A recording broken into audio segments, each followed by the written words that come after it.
really interested in this opportunity معناها أنا مهتم جدا بالفرصة دي. interested يعني مهتم و opportunity يعني فرصة. تعالوا نقولها I am really interested in this opportunity.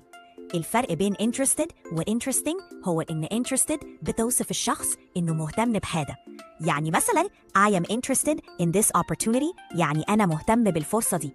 أما interesting فهي بتوصف الشيء نفسه إنه جذاب أو شيق.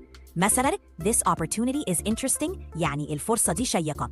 يعني interested بتوصف الشخص و interesting بتوصف الشيء اللي بيجذب الاهتمام. واضحة كده؟ البديل الأول هو I am keen on this position. keen on معناها إنك مهتم جدا أو متحمس للوظيفة. فالجملة كلها معناها أنا متحمس جدا للوظيفة دي. تعالوا نقولها I am keen on this position. البديل الثاني I'd love to be part of the team.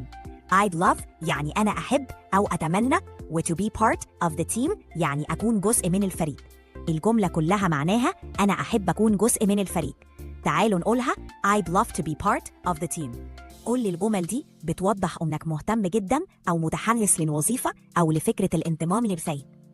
لو عجبك اللي سمعته ولسه عايز تعرف جمل أكتر وتطور إنجليزيتك بطلاقة، تابع باقي الحلقة على قناتنا ساندوتش إنجليزي على يوتيوب.